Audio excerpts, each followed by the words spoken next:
Стојанче Јовановски призна вина за нанесување телесни повреди и загрозување на сигурност, но не и за наведување на самоубиство на сопругата Ивана Стојановска, која го загуби животот заедно со нејзината 6-годишна ќерка Катја по пат од балкон од зграда во Скопско Тафталиџе. Јовановски се правдаше дека за делата кои ги призна ги направил во афект бидејќи сопругата го изневерувала со неговиот пријател Мартин Саздов, кој бил со нив на кобниот ден. Господ ми е сведок, никогаш не сум ја навел на самоубиство. Не можам да се смирам. Моето семејство ми го упропасти. Мартин Саздов е виновен, тој ја наведуваше на самоубиство.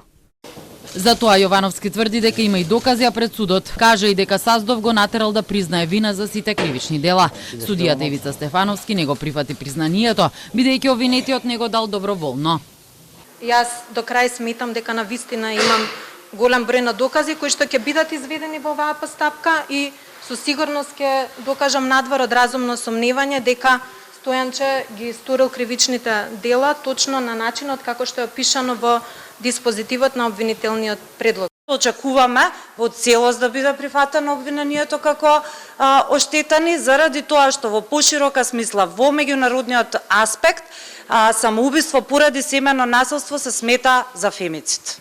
Меѓу сведоците на обвинителството е и Саздов.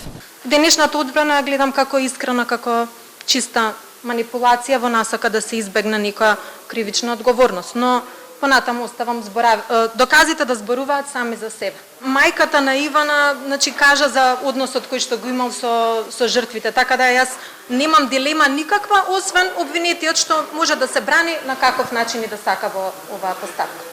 Пред судот сведочеше и мајката на жртвата Љубица Стојановска, која кажа дека кај нејзината ќерка забележувала мудрици по рацете и телото, а 2 пати имала и модро око. Но Ивана не ја признавала дека е физички напаѓана од нејзиниот сопруг. Сведок на тепањето била и нивната ќерка Катја.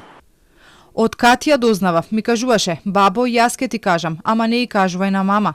Мама знаеше да чучне доле како да се брани со скрстени раце и тато таму да ја шутира и удира. Во август минатата година Љубица дознала дека ќерка ѝ била физички нападната од Стојанче кога Ивана го пријавила во полиција. Имала мудрици на рацете и вратот, бидејќи Стојанче ја давел. Утре денте Ивана не отишла во полиција да се потпише на изјавата бидејќи се плашала од Стојанче и дека ќе ја земе ќерката. Љубица потврди дека Стојанче додека била хоспитализирана Ивана на дигестивната клиника ја бутнал по скали и мајката на Стојанче според сведочењето го пријавила сини дека вршел насилство врз Ивана. И нивна соседка исто така пријавувала.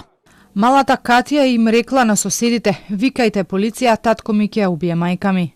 Обвинетиот ја праша Љубица дали знаела дека нејзината ќерка е во љубовна врска со неговиот пријател, на што таа негативно одговори и дека Мартин Саздов ја почитувал и сакал да ѝ помогне.